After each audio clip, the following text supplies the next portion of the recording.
Hello students, आज का topic है भारतीय न्याय संहिता 2023। ये भारतीय न्याय संहिता 2023 का लेक्चर नंबर 2 है।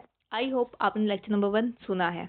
अगर आपने नहीं सुना है लेक्चर नंबर 1 तो आप मेरे चैनल पे जाइए और लेक्चर नंबर 1 पहले सुनिए, क्योंकि उसमें हमने आईपीसी का इंट्रोडक्शन और बीएनएस का इंट्रोडक्शन बताया है। आपको हमने बताया है कि आईपीसी से बीएनएस का एक्ट कैसे आया, मतलब आईपीसी में हमने क्या ऐड किया चीज़ें और क्या चीज़ माइनस की कि हमें ये नया संहिता मिली है, भारतीय न्याय संहिता।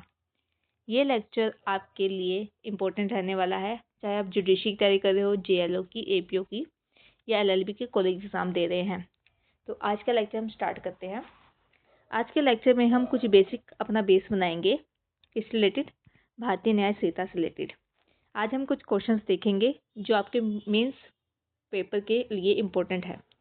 ओके, तो पहला क्वेश्चन अपना आता है, व्हाट इज क्राइम। क्राइम क्या है। क्राइम एक ऐसा कार्य है या ऐसी गलती है, कोई भी एक्ट या ओमिशन। ठीक है, दो चीज़ें आई यहाँ पे, आपके पास दो चीज़ें आई है, एक एक्ट आया है और एक क्या है, ओमिशन आया है। ठीक है, जो कि क्या है, अगेंस्ट है किसके, लॉ के, जो कि अगेंस्ट है लॉ के। ठीक है, जो कानून के क्या है, खिलाफ है और पनिशेबल बाय स्टेट है, और स्टेट उसको क्या करता है, पनिशमेंट देता है, राज्य द्वारा सजा के लायक हो। साथ में वह हार्मफुल है किसके लिए, सोसाइटी के लिए और आपकी कम्युनिटी के लिए, समाज या समुदाय के लिए क्या है, नुकसानदायक है। तो अब हम इस डेफिनेशन को ब्रेक करके पढ़ेंगे। तो लेट्स स्टार्ट। पहले हम पढ़ते हैं एक्ट क्या होता है। एक्ट और ओमिशन क्या है, एक्ट एंड ओमिशन क्या है। ठीक है, यानी कार्य और लोप क्या है। कार्य तो आप सबको पता है, जब कोई व्यक्ति कुछ कार्य करता है, काम करता है, तो उसे क्या कहते हैं, उसने कोई एक्ट किया है या कोई कार्य किया है। ये तो नॉर्मल हो गया, कोई काम करना। नई टर्म हमारे पास आई है ये ओमिशन की, कि ओमिशन क्या होता है। ओमिशन मीन्स लोप। ओमिशन का मतलब है लोप। वैसे जब आप बीएनएस में डेफिनेशंस पढ़ेंगे तो आप इसको और अच्छी तरीके से समझेंगे। ठीक है, जब हम डेफिनेशन का सेक्शन पढ़ेंगे तब मैं आपको इसको बहुत अच्छी तरीके से समझाऊंगी। आज इसको मेन कोई की पॉइंट्स आपको मैं समझा रही हूँ ताकि हम क्राइम की डेफिनेशन को समझ सकें। लोप मतलब क्या है, जैसे यह एक पब्लिक सर्वेंट है, यह एक लोक सेवक है। ठीक है, इसकी ड्यूटी है कोई कार्य करने की। ठीक है, इसकी मान लो ड्यूटी है, जैसे ये डॉक्यूमेंट है, इस पे साइन करना इसकी ड्यूटी है। ठीक है, साइन करना इसकी ड्यूटी है। लेकिन ये व्यक्ति क्या करता है, अपनी ड्यूटी को परफॉर्म नहीं करता, अपनी ड्यूटी को यह नहीं करता। ठीक है, तो अब अपनी ड्यूटी को ये नहीं कर रहा है तो इसको क्या मानेगा, इसने क्या किया, इसने किया है लोप। क्या किया इसने, ओमिशन। ठीक है, अपनी ड्यूटी होते हुए भी अगर कोई व्यक्ति उस कार्य को नहीं करता है, अपनी ड्यूटी को नहीं करता है, तो माना जाता है उसने क्या किया, ओमिशन किया है। तो डेफिनेशन क्या कहती है, कोई भी एक्ट या ओमिशन किया जा रहा है किसके खिलाफ, अगेंस्ट द लॉ, लॉ के खिलाफ यानी कानून के खिलाफ। और यहाँ पे कानून का क्या मतलब है, कानून का मतलब है, अगर हम बीएनएस की बात करते हैं तो इन सेंस में कानून है अपना बीएनएस। ठीक है, पर यहाँ जनरल डेफिनेशन क्राइम की है, तो क्राइम में सारे कानून जो भी भारत में लागू हो रहे हैं। और अगर शॉर्ट टर्म में देखें तो वो आएगा बीएनएस। ठीक है, जो कि पनिशेबल है किसके द्वारा, स्टेट के द्वारा, जो राज्य के द्वारा क्या है, सजा के लायक हो। और जो हार्मफुल है, जो नुकसानदायक है किसके लिए, सोसाइटी के लिए और कम्युनिटी के लिए, समाज के लिए या समुदाय के लिए। तो ये हो गया आपकी क्राइम की डेफिनेशन। अगर आपके मेंस में क्वेश्चन आता है तो आप ये डेफिनेशन जरूर लिख सकते हैं और इसका आपको बहुत अच्छे मार्क्स मिलेंगे, क्योंकि इसके अंदर आपने पॉइंट समझाया है, एक्ट और omission, against the law second number point, third punishable by the state, harmful for the society and community. 4 points में आपने इसको समझाया है। ओके, नेक्स्ट अपने चलते हैं अगले क्वेश्चन पे। अगला क्वेश्चन अपना आता है, डिस्टिंग्विश बिटवीन मोरल, सिविल और क्रिमिनल लॉ। ठीक है, इन तीनों का हमें क्या बताना है, अंतर बताना है। किसका, मोरल लॉ का, सिविल लॉ का और क्रिमिनल रॉन्ग का। हिंदी में आप इसको कहेंगे नैतिक, नागरिक और आपराधिक गलत। नैतिक गलतियाँ, आपराधिक गलतियाँ और नागरिक अपराध। ठीक है, ये तीनों का आज हम डिफरेंस समझेंगे। पहले हम देखते हैं नैतिक गलतियाँ यानी मॉरल रॉन्ग। इसके लिए मैं आपको एग्जांपल देती हूँ। वैसे मैंने ये एग्जांपल आपकी पीपीटी में भी डाला हुआ है, तो आप वहाँ से भी चेकआउट कर सकते हैं। आप मेरा ये पीडीएफ आप डाउनलोड कर सकते हैं मेरे टेलीग्राम चैनल से, जिसका लिंक मैंने डिस्क्रिप्शन में दिया हुआ है। ये सारी पीडीएफ आप ले लीजिए। ठीक है, इसको आप अच्छे से पढ़ना, समझना। ठीक है, और आपके मेंस के नोट्स भी हाथ तो हाथ तैयार हो जाएंगे साथ के साथ। तो अब अपना पहले एग्जाम्पल अपने स्टार्ट करते हैं। एग्जाम्पल किसका एग्जाम्पल दे रही हूँ मैं आपको? मॉरल रॉन्ग का। ठीक है, एग्जाम्पल ये है कि ए एक पर्सन है, वह किसी रोड से जा रहा है। ठीक है, किसी रास्ते से वह जा रहा है। उसने देखा कि बी एक व्यक्ति है जो कि स्ट्रेंजर है, उसको हेल्प की जरूरत है, किसी तरह की उसको हेल्प चाहिए। लेकिन ए ने क्या किया, इस पर्सन की हेल्प नहीं की। ठीक है, तो ए ने क्या किया है? मोरल रॉन्ग किया है, नैतिक गलती उसने की है। क्यों नैतिक गलती की है? क्योंकि आप जैसे बचपन में मॉरल साइंस का एक सब्जेक्ट पढ़ते थे जिसमें आपको नैतिकता सिखाई जाती थी, तो उसमें सिखाते थे अपने को कि अपनी ड्यूटी है किसी भी पर्सन की हेल्प करना, ये अपना नैतिक कर्तव्य है। ठीक है, एज अ ह्यूमन, मानवता के लिए हमें दूसरे पर्सन की हेल्प करनी चाहिए। तो ए का क्या ड्यूटी थी कि वह बी की हेल्प करे, पर इसने हेल्प नहीं किया, तो इसने क्या किया है? मोरल रॉन्ग किया है। ठीक है, अब हम इसकी डेफिनेशन देख लेते हैं। इंग्लिश में डेफिनेशन ऊपर लिखी हुई है, आप वहाँ से चेकआउट कर सकते हैं। चलो मैं दोनों ही आपको समझा देती हूँ। वोलेशन ऑफ सोसाइटी और individual ethical principles, sense of right and wrong. ठीक है, कोई भी पर्सन इंडिविजुअल है या कोई सोसाइटी है जो कि वायलेट कर रही है, जो कि वायलेशन कर रही है, किसका वायलेशन कर रही है? वह वायलेशन कर रही है अपने एथिकल प्रिंसिपल्स का या सेंसेस का, कि क्या चीज़ सही है क्या चीज़ गलत है, ये जानते हुए भी वह उसका वायलेशन कर रही है, तो वो क्या कर रहा है? मोरल रॉन्ग कर रहा है। ठीक है, लीगल स्टैंड का क्या होगा कि सारे मोरल रॉन्ग जो होते हैं वो इलीगल नहीं होते हैं और ना उनके ऊपर कोई लीगल एक्शन लिया जाता है। ठीक है, एग्जाम्पल जैसे मैंने यहाँ पे लिखा हुआ है, आप यहाँ से रीड आउट कर लेना। अब यही अब हिंदी में समझते हैं अपने नैतिक गलतियाँ। नैतिक गलतियाँ मीन्स क्या है? समाज या व्यक्ति के नैतिक सिद्धांतों या सही और गलत की समझ का उल्लंघन। ठीक है, एक व्यक्ति है या समाज है, उसके कोई नैतिक सिद्धांत है, उसको पता है कि क्या सही है क्या गलत है, फिर भी वह उसका क्या कर रहा है? उल्लंघन कर रहा है।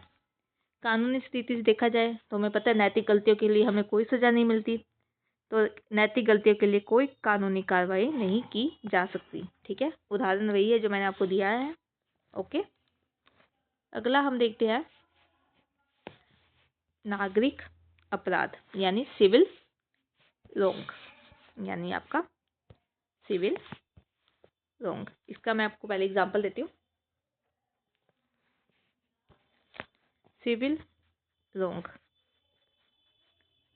आप सबने एलएलबी के टाइम पे पढ़ा होगा, या भी एलएलबी कर रहे तो पढ़ रहे हैं आप, टोटका एक्ट या कॉन्ट्रैक्ट के बारे में, संविदा के बारे में आप पढ़ रहे हैं या आपने पढ़ा होगा कहीं कि ए और बी है, उन्होंने कोई कॉन्ट्रैक्ट बनाया। ठीक है, ये इनका कॉन्ट्रैक्ट बनाया, ए ने इस कॉन्ट्रैक्ट का पालन नहीं किया, तो ए ने क्या किया? ए ने सिविल रॉन्ग किया। ठीक है, तो ये क्या होता है? ये होता है आपका सिविल रॉन्ग। इसकी डेफिनेशन आ जाओ अपने देखते हैं। इसकी डेफिनेशन है, सिविल रॉन्ग की डेफिनेशन, अ प्राइवेट रॉन्ग और breach of duty on to another individual which cause harm and can remedy by a law suit.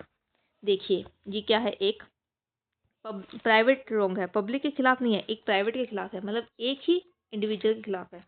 ठीक है, उनका खुद का पर्सनल मामला है और उसके अगले की ड्यूटी थी।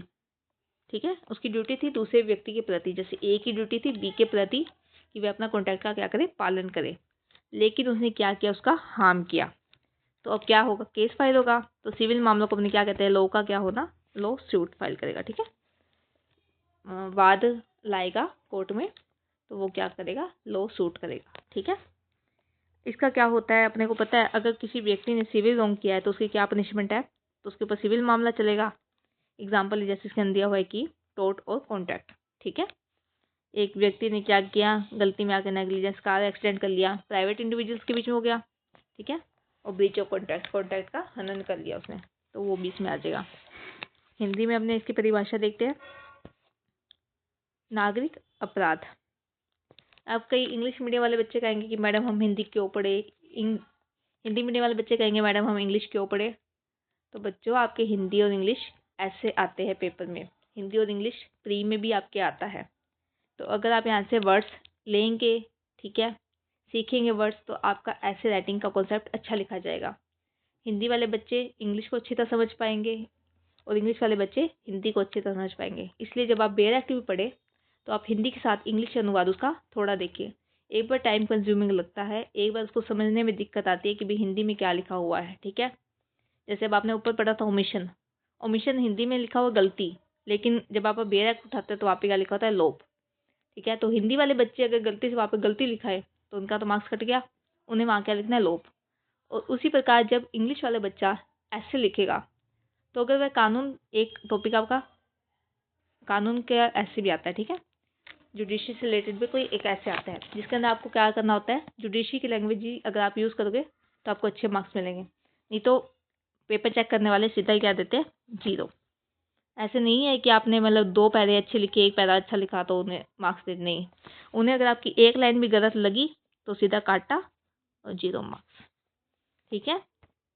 तो आप अभी से प्रिपेयर होए, जब आप बेयर एक्ट पढ़े तो आप हिंदी अनुवाद भी साथ में देखिए, जिससे क्या होगा, आपको दोनों पे कमांड रहेगी, आपकी अच्छी रहेगी। इंटरव्यू के टाइम पे भी अगर आप बोलेंगे तो अच्छा प्रभाव पड़ेगा, ठीक है।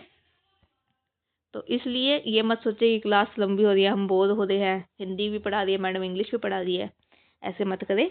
आप एक बार देख लीजिए, सरसरी आंखों से कहते हैं ना जो, वो देख लीजिए इसको, और जब बाद में इन फ्यूचर आपको ये काम आएगा ही आएगा, ठीक है।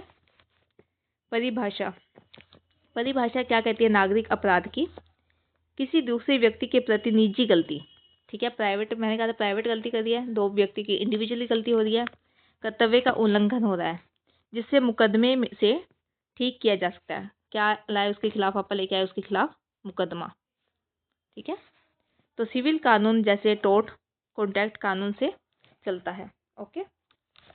इसमें 2 पार्टियां होती है, वादी और प्रतिवादी। जब आप सीपीसी पढ़ेंगे तो इसको बहुत डिटेल में पढ़ेंगे, एक वादी होता है, एक प्रतिवादी होता है, ओके। उदाहरण जैसे दिया था हमने, लापरवाही से कार एक्सीडेंट हो जाता है, या कॉन्ट्रैक्ट का क्या हो गया, उल्लंघन हो गया, ठीक है।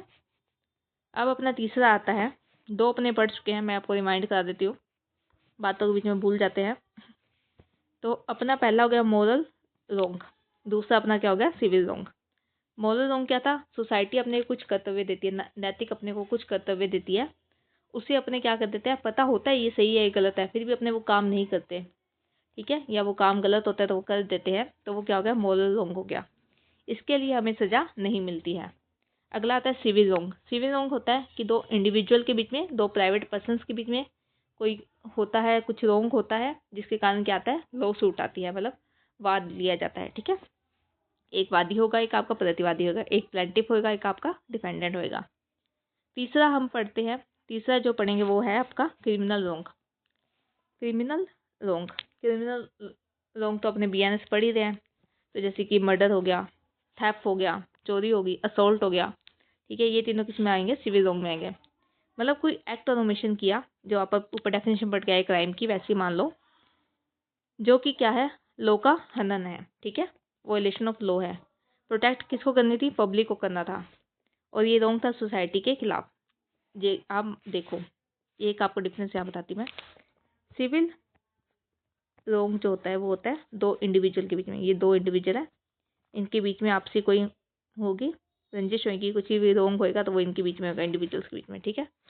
लेकिन जो क्रिमिनल होता है वह होता है एक स्टेट के खिलाफ और साथ में होता है एक इंडिविजुअल के खिलाफ। तभी आप देखते हैं क्रिमिनल मामले कैसे लिखे जाते हैं, क्रिमिनल मामले हम लिखते हैं ना, ABC वर्सेस स्टेट, कोई भी स्टेट का नाम लिख दो, बॉम्बे, मद्रास, राजस्थान, गुजरात, कोई भी आप लिख दो, ठीक है, यहाँ पे स्टेट का नाम लिखते हैं। तो जब भी कोई क्रिमिनल मामला होता है वो हमेशा होता है स्टेट के खिलाफ माना जाता है। मर्डर भले किसी व्यक्ति का हुआ है, ठीक है, चोरी भले किसी व्यक्ति के खिलाफ हुई है, लेकिन ये माना जाता है कि उसने क्या किया, उसने पूरी सोसाइटी के खिलाफ कोई अपराध किया है। ठीक है, तो डेफिनेशन भी आप देखिए यहाँ पे क्या लिखा हुआ है, डेफिनेशन भी यहाँ पे लिखी हुई है, against society as a whole, society के खिलाफ उसने कोई ऑफेंस किया है। अब हम इसको हिंदी में पढ़ लेते हैं। ऐसा काम या चूक जो जनता की रक्षा के लिए बनाए गए कानून का उल्लंघन करती है, पूरे समाज के खिलाफ गलत माना जाता है। ठीक है, इसके दो पार्टी होती है, एक प्रोसिक्यूटर होता है आपका, एक डिफेंडेंट होता है। आप अगर कोर्ट आप जाते होंगे तो आपको पता ही होगा, नहीं तो आपने अगर पहले क्लास ले रखी है, नॉर्मली आपको पता था एक प्रोसिक्यूटर होता है, एक डिफेंडेंट होता है, एक एक्यूज्ड होता है। ठीक है, तो उदाहरण जैसे हत्या, चोरी, हमला। ओके, बाकी आप पूरा लिख दो ऐसे नीचे, BNS। BNS में जितने ऑफेंस है सब क्या हो जाएंगे, आपके क्रिमिनल रॉन्ग हो जाएंगे। ओके, आगे देखते हैं। अगला आपके पास आता है एलिमेंट ऑफ क्राइम्स, क्राइम के तत्व। Third number question. पहला पढ़ा था क्राइम क्या होता है, दूसरा पढ़ा इनके बीच में अंतर। ठीक है, तीनों रॉन्ग्स के बीच में अपने अंतर देखा। तीसरा क्वेश्चन आता है एलिमेंट ऑफ क्राइम, ये भी बहुत ज़्यादा इंपॉर्टेंट है आपके मेंस के लिए। मेंस में ऐसा क्वेश्चन आपको देखने को मिलता है, अपराध के तत्व क्या है। और जो LLB कर रहे हैं बच्चे उनके लिए भी इम्पोर्टेंट है, क्योंकि पेपर में जो LLB के बच्चों के क्वेश्चन आते हैं 80% क्वेश्चन आप ऐसे देखेंगे कि मेंस में वैसे टाइप से क्वेश्चन आए हुए हैं। ठीक है, अगर जिस बच्चे ने अपने LLB के टाइम में अच्छी तरह क्वेश्चन लिखना सीख लिया तो उसका मेंस का आधे ज़्यादा पेपर क्लियर है। ओके, अगला क्या है आपका एलिमेंट ऑफ क्राइम। अब हम देखते हैं एलिमेंट ऑफ क्राइम कितने हैं। एलिमेंट ऑफ क्राइम 4 तरह के होते हैं। ठीक है, ह्यूमन बीइंग, मानव, मेंस रिया, गिल्टी माइंड। ठीक है, ये लैटिन टर्म है, लैटिन भाषा का शब्द है मेंस रिया। एक्टस रिया मतलब इलीगल ओमिशन या एक्ट। अगला इंजरी। ये 4 शब्द आपको आज थोड़े डिफिकल्ट लगेंगे, लेकिन आप जैसे इनको रेगुलर प्रैक्टिस में लेंगे तो आपको इसको बोलना आ जाएगा। ह्यूमन बीइंग, एक सेकेंड, ह्यूमन बीइंग यानी मनुष्य। अगला क्या है, मेंस रिया, एक्टस रिया, अन्य पुरुष की चोट पहुंचाना। ठीक है, ये 4 तरह के क्राइम है। तो पहले हम इसको डिटेल में सबको पढ़ेंगे आज, इन चारों को डिटेल में। पहला आता है आपके बारे में, इसके बारे में, ह्यूमन बीइंग, मनुष्य के बारे में। मनुष्य क्या है, मनुष्य आप सब जानते हैं क्या होता है। तो पहला एलिमेंट क्या है, क्राइम हमेशा किसके खिलाफ होगा, मनुष्य के खिलाफ होगा। आपने BNS देखा है, BNS आपने देखा, BNS में जितनी भी सजाएं दी गई है सब एक मनुष्य के खिलाफ है। ठीक है, मनुष्य की कोई प्रॉपर्टी पे हार्म कर रहा है तो क्राइम बन जाता है आपको, चोरी, रोबरी, डकैती। ठीक है, ये प्रॉपर्टी के खिलाफ होगा। BNS में हमने देखा कोई सी ह्यूमन की बॉडी के खिलाफ अगर कोई ऑफेंस हो जाता है, जैसे मर्डर, ठीक है, चोट पहुंचाना, हर्ट करना, तो वो सारे हो गए, हो रहा है ये ह्यूमन के साथ ही। तीसरा होता है ह्यूमन की रेपुटेशन को लेके। ठीक है, जैसे आप डिफेमेशन का, मानहानि का केस पढ़ते हैं, तो हो सब ये क्या रहा है, ह्यूमन के प्रति खिलाफ अगर कोई क्राइम होता है तो ही अपने BNS लगाते हैं। ओके, तो पहला क्या पॉइंट आ गया, पहला एलिमेंट होना चाहिए, एक मनुष्य होना ही चाहिए जो कि किसी कार्य को करने के लिए बाध्य था, इन अ पर्टिकुलर मैनर। ठीक है, the obligation to act in a particular manner and should be fit subject of avoiding such punishment. और वह क्या हो गया, पनिशमेंट लेने के लिए उसको बाध्य है। ठीक है, अपराध का पहला तत्व इंसान है जो किसी विशेष तरीके से कार्य करने के लिए बाध्य होना चाहिए, उचित दंड देने के लिए उपयुक्त विषय होना चाहिए। ठीक है, उसके बाद कोई विषय होना चाहिए कि उसको दंड दिया जाए, तभी हम देंगे। अगला है सेक्शन नंबर, जैसे IPC का दोनों यहाँ BNS का सेक्शन में लिखा हुआ है, तो आप देखेंगे जब आप अपना बेयर एक्ट भी खोल सकते हैं। बेयर एक्ट में आप जब जाएंगे, अगर आपको BNS का बेयर एक्ट है तो सेक्शन निकालिए 2 का 26 नंबर सेक्शन नंबर 2 का क्लोज नंबर 26 निकाल लीजिए। और अगर आपके पास IPC है तो आप सेक्शन नंबर 11 देखिए, आपको वहाँ पे मिलेगी डेफिनेशन किसकी, पर्सन की। पर्सन क्या होता है, पर्सन सिर्फ मनुष्य नहीं होता। ठीक है, यहाँ पे पर्सन का मतलब है कोई कंपनी, कोई एसोसिएशन और बॉडी ऑफ पर्सन। ठीक है, मतलब कोई कंपनी, कोई एसोसिएशन या व्यक्ति का निकाय शामिल है। कंपनी को भी हमने क्या माना है, पर्सन माना है, क्योंकि company is also a legal person. ठीक है, जब आप कंपनी एक्ट देखते हैं तो वहाँ पे ये आपको डेफिनेशन मिलती है कि कंपनी क्या होता है, एक लीगल पर्सन होता है, कंपनी की खुद की प्रॉपर्टी होती है। ठीक है, इसलिए कंपनी एसोसिएशन मतलब लोगों ने मिलकर कोई बनाया है, या बॉडी ऑफ पर्सन, तो ये सब इसमें आएंगे, चाहे वो इनकॉर्पोरेट है या नहीं है, मतलब चाहे आपने उसकी रजिस्ट्री कराई है कंपनी की या नहीं कराई है, इनकॉर्पोरेट किया है उसको या नहीं किया है, तब भी वह क्या माना जाएगा, पर्सन माना जाएगा। पर्सन इंक्लूड आर्टिफिशियल और जुडिशियल पर्सन। पर्सन में क्या आएंगे, दोनों प्रकार के व्यक्ति आएंगे, चाहे वह आर्टिफिशियल पर्सन है चाहे जुडिशियल पर्सन है। ठीक है, वह सब आपके किस में आएंगे, पर्सन में आएंगे। ओके ओके, तो अब हम देखते हैं आर्टिफिशियल पर्सन में आपको बता देती हूँ। आर्टिफिशियल पर्सन जैसे कि आपकी कंपनी, ठीक है, एसोसिएशन कंपनी, वो हो गया आपके आर्टिफिशियल पर्सन। और आपके लिए ये टर्म नहीं होगी, न्यू है एक टर्म आपके लिए, जुडिशियल पर्सन।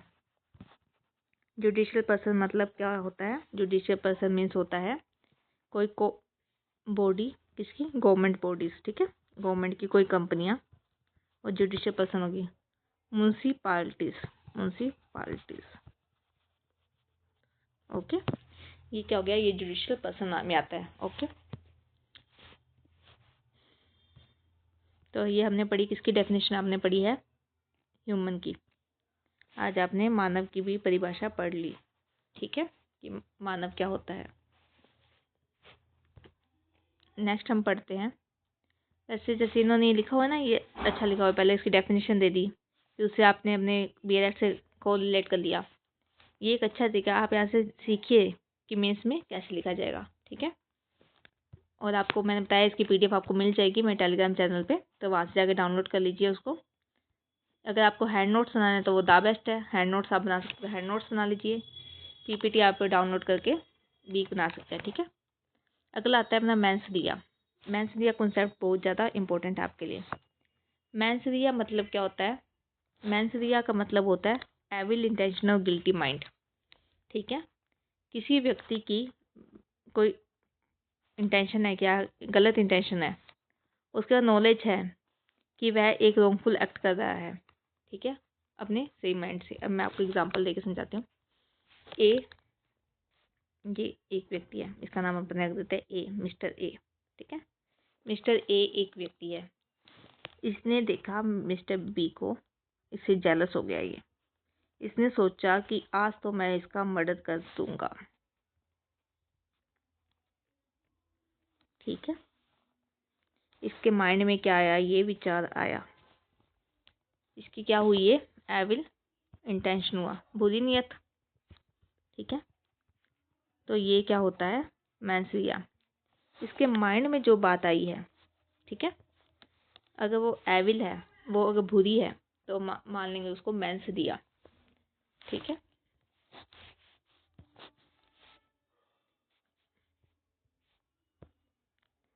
अपराध का दूसरा तत्व है पुरुष वास्तविकता या बुरी नियत या दोषी मन। मेंस रिया ज्ञान का वह बुरा इरादा है जिससे होश में रहते हुए अपनी मर्जी से कोई गलत काम किया जाता है, तो वह क्या हो गया, मेंस रिया हो गया। अब एक बात यहाँ पे बहुत इंपॉर्टेंट है, जैसे आप सेकंड नंबर पॉइंट यहाँ से पढ़ेंगे तो आप पाएंगे कि ये जो है बहुत इंपॉर्टेंट एलिमेंट है, किसका, क्राइम का, कमीशन ऑफ क्राइम का, ये बहुत इंपॉर्टेंट एलिमेंट है। क्योंकि जब आप आगे सेक्शन पढ़ेंगे तो आप चैप्टर नंबर 4 पे जाएंगे, चैप्टर नंबर 4 में आपको मिलेगा कुछ अपवाद। तो मतलब एक व्यक्ति ने कोई अपराध किया है, फिर भी उसको हम सजा नहीं दे रहे, किस लिए नहीं दे रहे, इस कारण से हम उसको सजा नहीं दे रहे।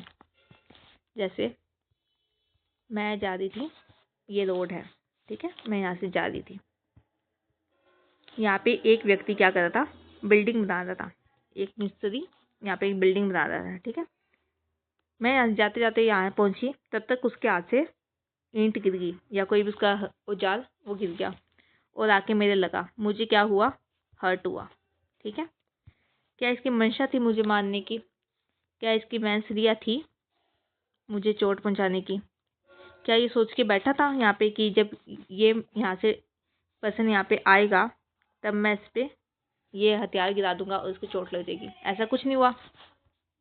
इट्स मीन्स टू से, इसका मतलब ये बनता है अपना कि जब तक एक व्यक्ति का, ठीक है, बुरा इरादा मैंस रिया ना हो तब तक हम उसे क्या नहीं मानेंगे, ऑफेंस नहीं मानेंगे। तो यहाँ पे यही बात लिखी हुई है आपके। It is the guilty mind required for the commission of offence, अपराध को करने के लिए दोषी मन की जरूरत होती है। हर अपराध के लिए मेंटल एलिमेंट चाहिए, ठीक है, और ये फंडामेंटल प्रिंसिपल है किसी क्राइम को करने का, ठीक है। मेंटल एबिलिटी चाहिए, एलिमेंट चाहिए आपको, और ये क्राइम को करने का एक इम्पोर्टेंट एलिमेंट है।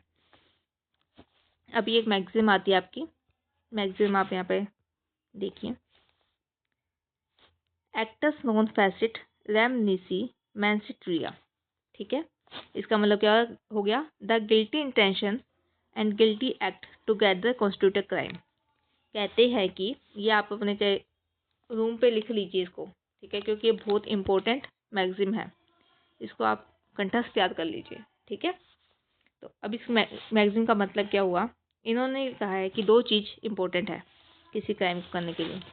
पहले क्या है, गिल्टी, एक तो गिल्टी इंटेंशन,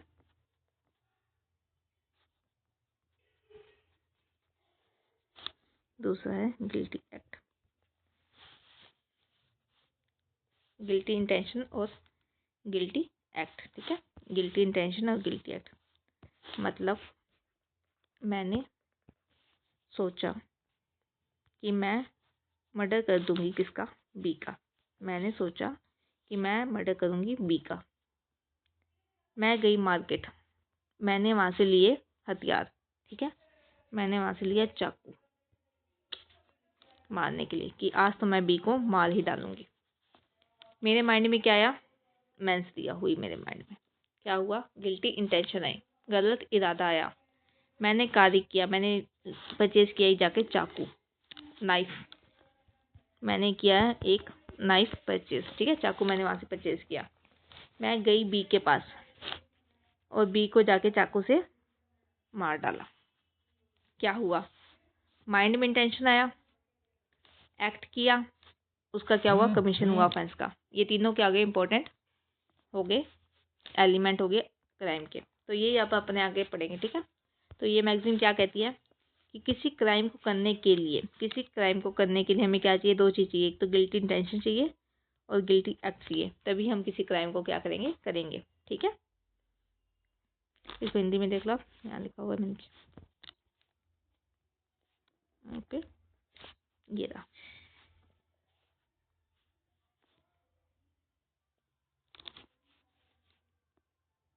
ओके, आगे चले।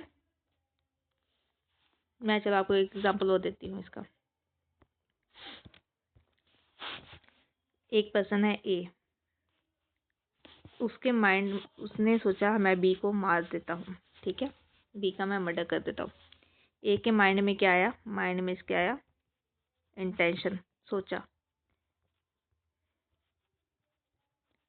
सोच के ये क्या है कि इसने रात को सो गया, सो गया, सो गया नींद में, ठीक है, ये हो गया, सो गया। सुबह उठा, इसका माइंड हो गया फ्रेश एकदम, सो के नींद ले ली 8 घंटे की, माइंड हो गया इसका फ्रेश, ठीक है। भूल गया कि मेरे को बी से बदला भी लेना था, आज खुश है ये बहुत ज़्यादा, भूल गया बी से बदला लेना था। दोबारा इसके माइंड में क्या हुआ, ऐसा विचार आया ही नहीं, भाई ये अच्छा व्यक्ति था, एक दिन में भूल भाल के सो गया, अगले दिन इसके मन में कोई विचार नहीं आया। क्या इसने कोई ऑफेंस किया, नहीं किया। हाँ, गिल्टी इंटेंशन आया माइंड में, बुरा इरादा आया इसके माइंड में कि भाई आज तो मैं बी को जाके मार ही दूंगा, ठीक है। भाई बेचारा थका हुआ तो सो गया, नहीं पता लगा, सुबह उठा तो फ्रेश माइंड, भूल गया सब चीज़ें। तो यहाँ पे ये क्या हुआ, ऑफेंस नहीं हुआ। अब इसी केस को अपने आगे लेके जाते हैं। ए एक व्यक्ति था, ठीक है, ए एक व्यक्ति था, सोचा मारूंगा किसको, बी को। माइंड में आया intention, guilty intention, intention meaning guilty intention, बुरा इरादा आया, ठीक है, गिल्टी इंटेंशन आया कि मैं मारूंगा सुबह उठ के बी को। सुबह हुआ, गुस्से में लाल पीला, गया कहाँ, मार्केट, खरीदा वहाँ जाके रैट पॉइजन, चूहे मारने वाली दवाई खरीदी इसने, खरीदी चूहे मारने वाली दवाई खरीदी, ला के इसने रख दी अपने घर पे। ए ने ला के वो दवाई अपने घर पे रख दी, ठीक है। ऑफिस के काम में हो गया बिजी, माइंड में इंटेंशन भी आया, एक्ट भी आधा कर लिया, लेकिन बिजी हो गया, भूल गया बी को मारना। ऑफेंस हुआ नहीं हुआ, ठीक है। अब क्या हुआ, ये दो माइंड, मतलब पहले वाले में क्या था, मैंस रिया हुआ। पहले बात आपको एक ह्यूमन था, बी अपना एक ह्यूमन चल रहा है, ठीक है।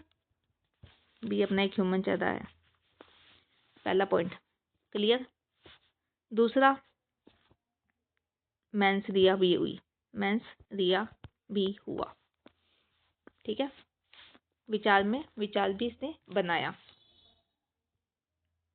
दूसरा नंबर पॉइंट, बुरा इरादा भी इसके मन में आया। तीसरी स्टेज मतलब उसने क्या की, प्रिपरेशन भी की, ठीक है।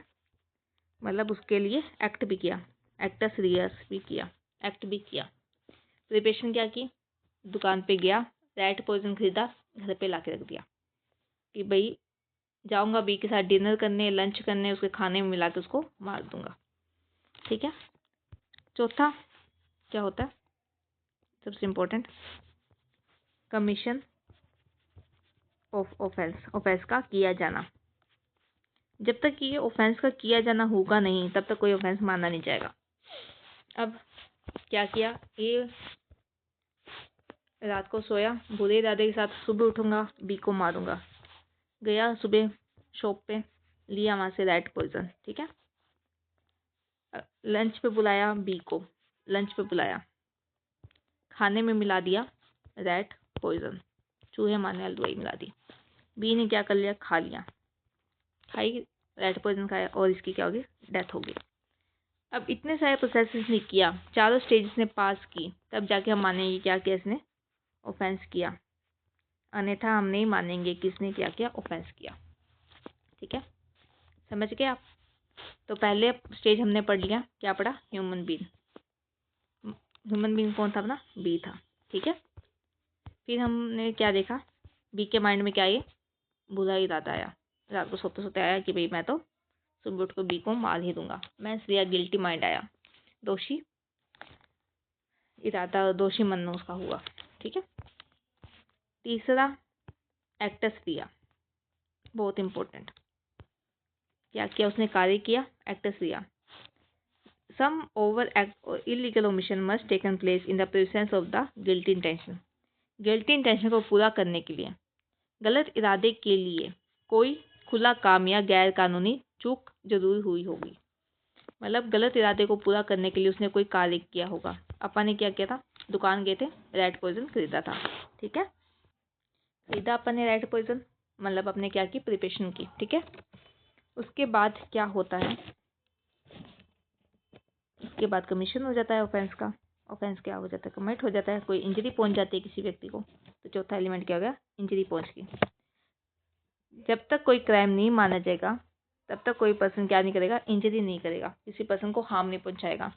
मैंने आपको स्टार्टिंग में बताया, ह्यूमन को इन्होंने हार्म पहुंचाते हैं 4 तरीकों से। पहला, उसकी माइंड को, ठीक है, उसकी बुद्धि को पहुंचा दिया गया, माइंड को।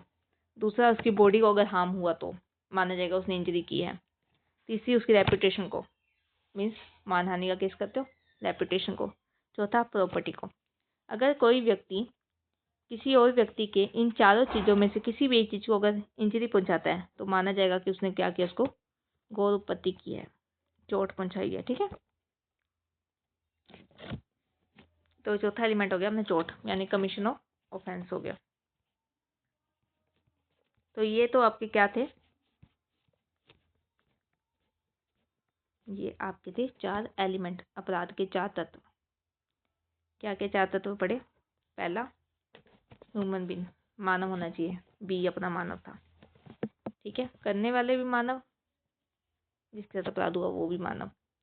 मैंस रिया, रात को सोते सोते बुरा इरादा आया, सुबह उठ के बी को मारूंगा। सी, एक्ट किया, क्या किया, दुकान पे गया, रैट पॉइजन खरीदा। चौथा, जहर मिला के उसकी मृत्यु कर दी, क्या कर दी, उसकी बॉडी को हार्म किया, इंजरी की। ठीक है, ये 4 क्या हो गए, एलिमेंट हो गए, तत्व हो गए इसके अपराध के। अब हम देखते हैं अगला पॉइंट। ये आपका question number 3 complete. Question number 4 आपका आता है स्टेजेस ऑफ क्राइम। जो अपने ऊपर पढ़े हैं वही क्या है, स्टेज है क्राइम के। सेम एग्जांपल अपने लेंगे। ठीक है, there are 4 stage of crime. Intention, बुरा इरादा माइंड में आना, इंटेंशन हिंदी में साथ में देखते चलते। इंटेंशन, अपराध करने का इरादा, माइंड में आया, इरादा आया, इंटेंशन हुई। फिर क्या आता है, प्रिपरेशन टू कमिट इट। ठीक है, स्वीकार करने के लिए तैयारी, क्या किया आपने, तैयारी की, क्या की, तैयारी की। ओके, पहले इरादा आया, फिर आपने क्या की, तैयारी की। अटेम्प्ट, करने का प्रयास किया। ठीक है, अटेम्प्ट किया। चौथा क्या हो गया, अपराध का होना, अपराध हो ही गया। ये 4 स्टेजेस है आपके क्राइम की। पहला, मैं आपको जब एग्जाम्पल समझाती हूँ। पहला इंटेंशन, ठीक है, पहली स्टेज। दूसरा आपका क्या है, प्रिपरेशन, तैयारी करनी, प्रिपरेशन। ठीक है, फिर तीसरा आपका क्या आता है, तीसरा आपका आता है अटेम्प्ट, उस ऑफेंस को करना का कोशिश करना। चौथा आपका आता है कमीशन ऑफ ऑफेंस, ऑफेंस का हो जाना।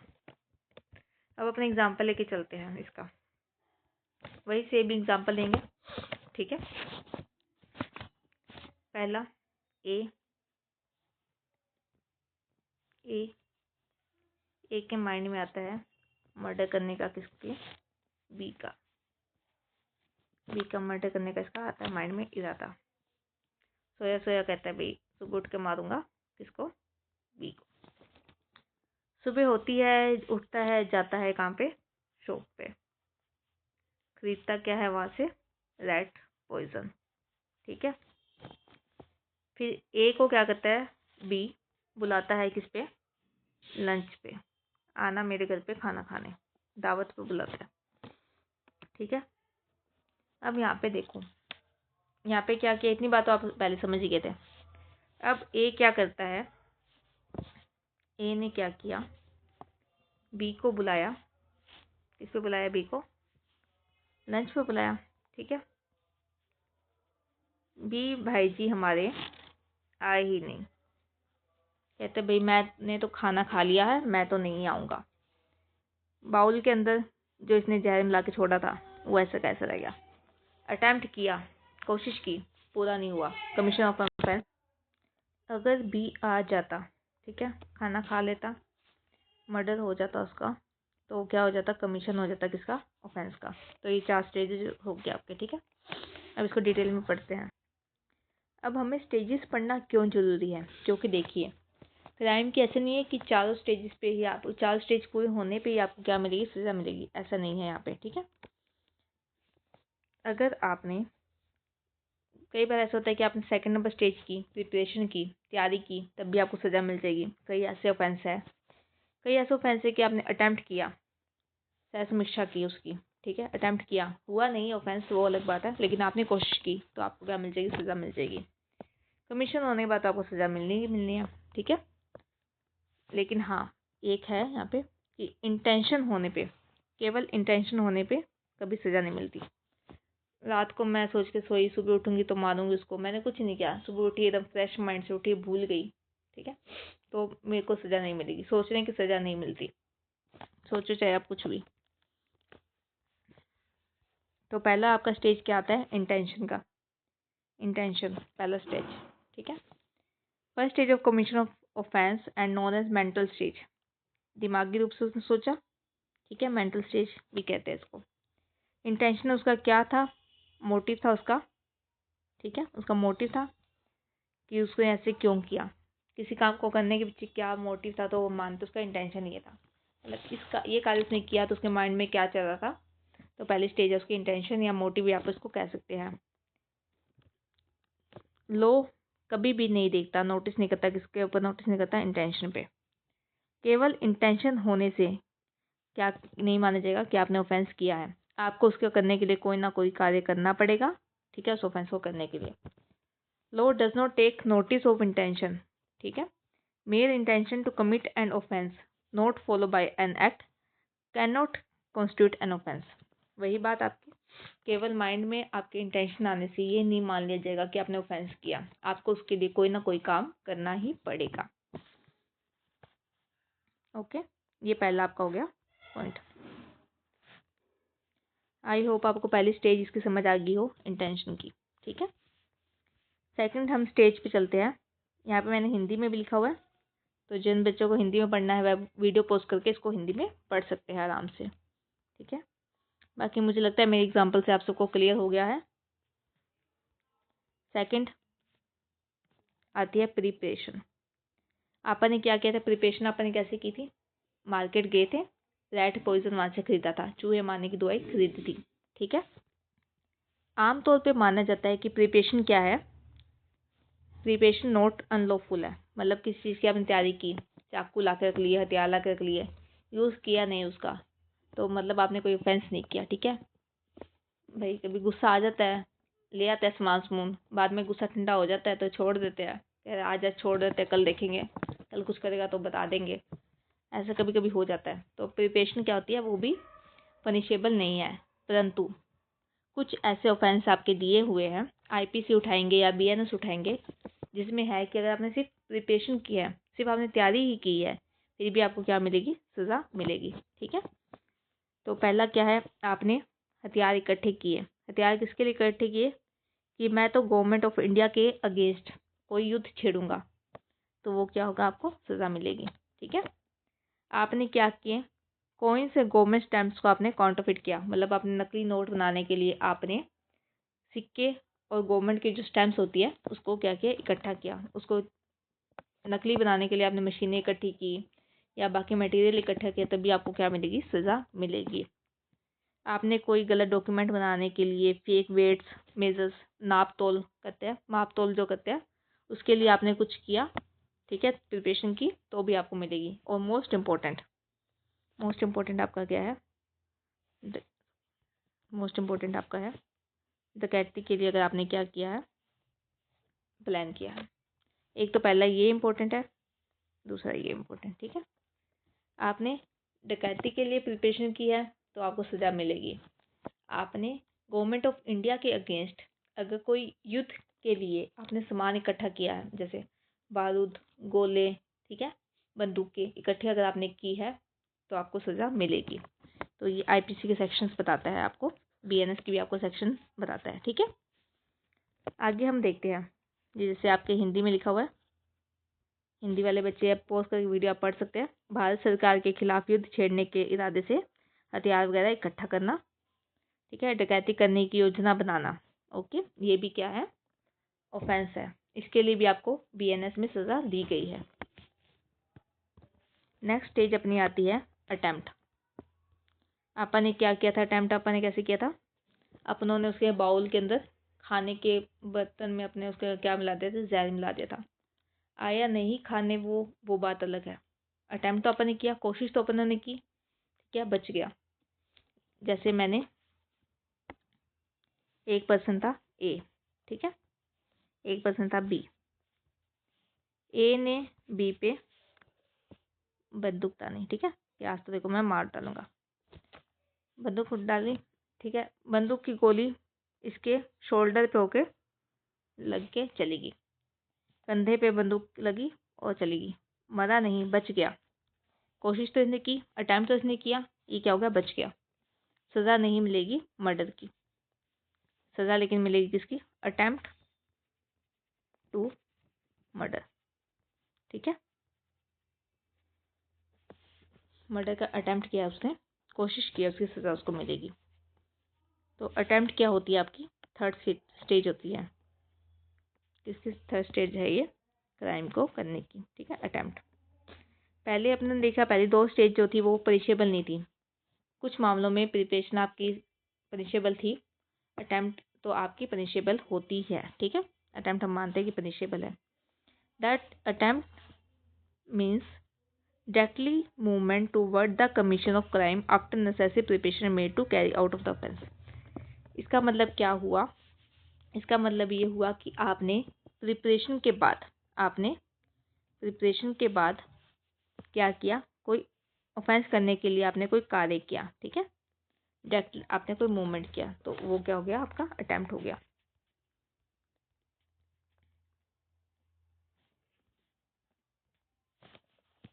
शब्द का मतलब है, ठीक है, सॉरी,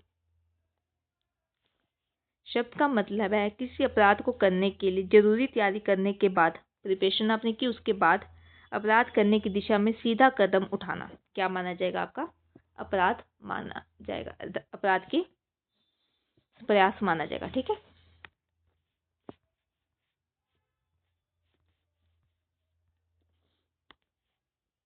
लेकिन आप देखेंगे जब आप आईपीसी उठाएंगे या आपने बीएनएस उठाया तो उसने कोई डेफिनेशन नहीं दी आपको अपराध की, ठीक है, कि अपराध को अटेम्प्ट करने की, आपने प्रयास करने का कोई उसने आपको परिभाषा नहीं दी है। उन्होंने सिर्फ आपको ऑफेंसेस बताए कि अगर आप अटेम्प्ट टू मर्डर करते हैं तो आपको ये सज़ा मिलेगी। आईपीसी में आप क्या पढ़ते थे? Attempt to suicide. कल हमने देखा था कि आईपीसी में क्या था? अटेम्प्ट टू सुसाइड, सुसाइड करने का प्रयास करना, जो कि बीएनएस में हटा दिया गया है। लेकिन अटेम्प्ट टू मर्डर अभी भी है, अटेम्प्ट टू कम्युनल होमोसाइड अभी भी है, ठीक है। तो ये दोनों चीज़ अभी भी किस में है? बीएनएस में अभी भी है अटेम्प्ट करना। और भी ऐसे अटेम्प्ट के आपको ऑफेंसेस मिल जाएंगे। फिर हम देखते हैं इसके अंदर कुछ पर्टिकुलर इन्होंने क्या दिए गए हैं, कोई टेस्ट दिए गए हैं जिससे हम क्या पता लगा सकते हैं कि उस बंदे ने अटेम्प्ट किया है या नहीं किया है, ठीक है। पहला टेस्ट है प्रॉक्सिमिटी टेस्ट, ठीक है। प्रॉक्सिमिटी टेस्ट, ये टेस्ट ऐसे है, ये 3 टेस्ट आपके उसके अंदर पढ़ाए जाएंगे जो बताएंगे कि किस व्यक्ति ने अटेम्प्ट किया है, ठीक है, प्रयास किया है या नहीं किया है। इसको जानने के लिए 3 टेस्ट ये बनाए गए हैं, ठीक है। तो पहला है प्रॉक्सिमिटी टेस्ट। प्रॉक्सिमिटी टेस्ट क्या होता है? प्रॉक्सिमिटी टेस्ट है, जैसे एक व्यक्ति है ए, ठीक है, इसने कहा बी का मर्डर करने के लिए, इसने क्या किया? इस पर फायरिंग की, गोली चलाई, इसने इस पर क्या किया? फायरिंग की और गोली इसके बिल्कुल पास से निकल गई। तो इसके ऑफेंस के कमिट होने एक्चुअल रिजल्ट आने में, ठीक है, ऑफेंस के कमिट होने या एक्चुअल रिजल्ट आने में कितनी दूरी रह गई थी, तो वो पहला हम टेस्ट देते हैं कि मतलब वो कितना प्रयास उसका छूट गया था, तो वो देखा जाएगा किसने प्रयास किया था। पहला टेस्ट आपका ये बताता है प्रॉक्सिमिटी टेस्ट, निकटतम प्रयास, ठीक है, परीक्षण। ये लिंकेज है बिटवीन टाइम और एक्शन के बीच में, ठीक है। डेंजरसली क्लोज, कि कितना उसके पास था कि क्राइम हो ही जाता, ठीक है, रिजल्ट के कितने पास था, ओके। सेकंड अपना टेस्ट है, सेकंड टेस्ट आपको बताता है लोकस पोटेंशिया। लोकस पोटेंशिया आपको बताता है कि ऑफेंस को करने के लिए, ऑफेंस को कमिट करने के लिए, ऑफेंस को कमिट करने के लिए, ठीक है, उस व्यक्ति पास कितना टाइम था। मतलब उसको ऑफेंस कमिट करने के लिए करूं या ना करूं सोचने का कितना उसके पास टाइम था, तो वो इस टेस्ट के अंदर देखा जाता है। अगर उसके पास बहुत टाइम था सोचने के लिए, कोई मतलब ऐसे फ्यूरियस होके नहीं किया उसने, एकदम हड़बड़ी में नहीं किया, तनाव में आके एकदम लड़ाई झगड़े में नहीं किया, उसका प्रॉपर टाइम था, ठीक है, उसके बाद उसने कोई ऑफेंस कमिट किया है, तो हम मानेंगे कि उसने क्या किया था? प्रयास किया था, उसने क्या किया है? ऑफेंस कमिट किया है, okay. There is a when an act is such that there is ample time with the accused to choose whether to commit a such crime or not। जब उस व्यक्ति के पास इतना टाइम है कि वह सोच सकता है कि वह वो क्राइम करे या ना करे, ठीक है, और उसके व्यक्ति के कंट्रोल में भी है वह। ऐसा नहीं है कि दो व्यक्ति के बीच आपस में लड़ाई चल रही थी, एक ने कुछ बोला दूसरे ने कुछ बोला, पहले व्यक्ति ने तीव्र होके मतलब गुस्से में आके दूसरे व्यक्ति की जान ले ली, ऐसा नहीं हुआ। उसके पास प्रॉपर टाइम था सोचने का, फिर भी उसने वो काम किया, तो उसने क्या किया है? अटेम्प्ट किया है, ठीक है। उसका देखो तीसरा जो होता है वो इन दोनों का कंबाइंड स्टेज है, ठीक है, पहले और दूसरे को मिला के कंबाइंड स्टेज इसका बताया गया है। ओके, अब टू टेस्ट को मिला के कंबाइंड स्टेज बताया गया है कि अगर यहाँ पे रीजनेबल डाउट नहीं होना चाहिए हमारे पास, कोई ऐसा मतलब मन में कोई मंशा, कोई आशंका नहीं रह जानी चाहिए अपने कि भाई उसने ये एक्ट किया है या नहीं किया, या करते करते रह गया, ऐसा नहीं होना चाहिए। जब तक अपने पास रीजनेबल डाउट है अपने पास, ठीक है, आशंका है, तो अपने नहीं मानेंगे। जैसे वो आशंका खत्म हो जाती है अपने, तो वो मान लेंगे कि उसने क्या किया, प्रयास किया है। ओके, अब आप इसको हिंदी में देख सकते हैं, नीचे ये मैंने हिंदी में भी लिखा हुआ है, ठीक है, और आप इसकी PDF डाउनलोड करके वहाँ से भी आराम से बैठ के इसको पढ़ सकते हैं। कोई अगर आपको डाउट लगे तो आप कमेंट सेक्शन में आके बताइए, मैं आपको दोबारा समझा दूँगी, ठीक है। नेक्स्ट हमारा है चौथा स्टेज। चौथा स्टेज हमारा क्या कहता है, सबको आपको पता ही है, ऑफेंस का हो जाना, ठीक है, कमीशन ऑफ क्राइम या एकम्प्लिशमेंट, अपराध पूरा हो गया, क्राइम हो गया, मृत्यु हो गई, प्रॉपर्टी की चोरी हो गई, जो भी क्राइम करना चाहता है XYZ वो हो गया। तो ये क्या हो गया, फाइनल स्टेप हो गया कि ऑफेंस हो गया है, ठीक है। अब वह व्यक्ति क्या माना जाएगा, अब वह व्यक्ति माना जाएगा कि वह अपराधी है, कि उसने ऑफेंस कर लिया। उसने कौन सी 4 स्टेज पार कर ली। पहली स्टेज उसने पार की जो थी इंटेंशन की, ठीक है, पहली स्टेज उसने पार की थी इंटेंशन की। उसके माइंड में क्या आया, इरादा आया। फिर उसने क्या किया, प्रिपरेशन की, उसने क्या की, तैयारी की। फिर उसने उसको करने का प्रयास किया, अटेम्प्ट किया, समीक्षा की। चौथा, उसने ऑफेंस को कर ही दिया, अपराध का होना, अपराध उसने कमिट कर ही दिया। ओके, अब हमारे पास कुछ केस आएंगे, ठीक है, उस केस को हम समझते हैं। पहला केस आपके पास आता है Abhayanand Mishra versus state of Bihar. Abhayanand Mishra versus state of Bihar. इस केस में क्या हुआ, इस केस में जो अभयनंद मिश्रा था, अभयनंद जो मिश्रा था, उसने बिहार यूनिवर्सिटी में क्या किया, अपनी नकली जानकारी दी, ठीक है। एडमिट कार्ड, उसने एडमिट कार्ड के लिए उसने क्या किया, उसने एडमिट कार्ड के लिए नकली जानकारी दी, ठीक है। और फिर इस एडमिट कार्ड के लिए नकली जानकारी देते समय उसने क्या किया, डॉक्यूमेंट भी भेजे। जैसे आप फॉर्म भरते तो आप जानकारी देते साथ में डॉक्यूमेंट भी भेजते हो, तो उसने डॉक्यूमेंट्स में क्या किया, डॉक्यूमेंट में उसने क्या भेजे, नकली भेजे, ठीक है। उसने क्या किया, उसने जानकारी नकली दी, ठीक है, उसने जानकारी नकली दी और डॉक्यूमेंट भी उसने नकली भेजे। 2 काम उसने किया, ठीक है। तो जब ये मामला गया आपके हाई कोर्ट के पास, तो उसने हाई कोर्ट ने क्या कहा, हाई कोर्ट ने कहा कि जब उसने जानकारी दी तब तो उसने क्या की, तैयारी की, ऑफेंस को करने की क्या की, तैयारी की। लेकिन जब उसने डॉक्यूमेंट भेज दिए तो ऑफेंस क्या हो गया, कमिट हो गया, मतलब ऑफेंस हो गया, ठीक है। जब उसने जानकारी दी तब तो उसने तैयारी की ऑफेंस को करने की, लेकिन जब उसने नकली डॉक्यूमेंट भेज दिए तो धोखाधड़ी का क्या हो गया, ऑफेंस हो गया, ठीक है। तो आप इस केसेस को पढ़ सकते हैं यहाँ से। ये मैंने आगे इसको हिंदी में भी लिखा हुआ है, या नीचे आपको यहाँ पे हिंदी में भी इसका मिल जाएगा। ओके, फिर आपके पास नेक्स्ट केस आता है, केस का नाम है R versus Prince. R versus Prince का मामला बहुत इंपॉर्टेंट है, ठीक है। ये आपको आगे भी देखने को मिलेगा जब हम बेर एक्ट पढ़ेंगे। R वर्सेस प्रिंस में क्या हुआ, R वर्सेस प्रिंस, इसमें क्या था, एक पर्सन था, ठीक है, ये एक पर्सन था, इसका नेम क्या था, प्रिंस, ठीक है। ये एक लड़की को उसके पिता की मर्जी के खिलाफ भगा के ले आता है। जब इसको पकड़ा जाता है तब ये कहता है कि वह लड़की तो 18 से प्लस थी, ठीक है, 18 साल की थी, लेकिन वास्तविकता में वो लड़की कितनी थी, 16 साल की थी।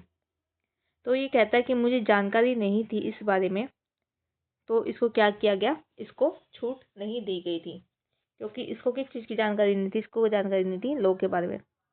तो वैसे ये आपका एग्जाम्पल है, कमीशन ऑफ ऑफेंस का एक एग्जाम्पल डाला हुआ है इसके अंदर, ठीक है, कि इस तरह के भी अपराध होते हैं। तो ये एक ऑफेंस, कमीशन ऑफ ऑफेंस का एक एग्जाम्पल है इसके अंदर। अब कई बच्चों को ये समझ नहीं आया होगा, तो हम इसे पढ़ेंगे सेक्शन नंबर, जब आप पढ़ेंगे सेक्शन नंबर 14, ठीक है। जब आप चैप्टर नंबर 4 पढ़ेंगे और सेक्शन नंबर जब आप 14 पढ़ेंगे, ठीक है, तब आप इसको डिटेल में पढ़ेंगे। वहाँ पे कुछ एक्सेप्शंस दी गई है बातें कि कौन कौन सी बातों में अपराध माना जाएगा या नहीं माना जाएगा, तो वहाँ पे हम इसको ऑफेंस को अच्छी तरह पढ़ेंगे। बाकी आप इसको पढ़ सकते हैं यहाँ पे, ठीक है, मैं पीपीटी में ही डाला हुआ है, आप यहाँ से भी इसको देख के पढ़ सकते हैं आराम से, आपको समझ आ जाएगा। ओके, तो आई होप आपको आज का लेक्चर अच्छा लगा हो। अगर आपको कोई डाउट है तो आप मुझसे कमेंट सेक्शन में पूछ सकते हैं, ठीक है। इसकी पीडीएफ आपको मेरे मिलेगी टेलीग्राम चैनल पे, इसका लिंक मैंने डिस्क्रिप्शन में डाल कर, तो आप वहाँ से पीडीएफ डाउनलोड कर सकते हैं। आप खुद के हैंडमेड नोट्स भी बना सकते हैं। और ये क्लास की सीरीज आपके लिए इम्पोर्टेंट रहने वाली है आपके मेंस के लिए, ठीक है। प्री के लिए तो हम पढ़ ही रहे हैं और इंटरव्यू के लिए भी। ओके, इंटरव्यू में भी आपकी ये इम्पोर्टेंट रहने वाली है, ठीक है। तो थैंक यू स्टूडेंट्स।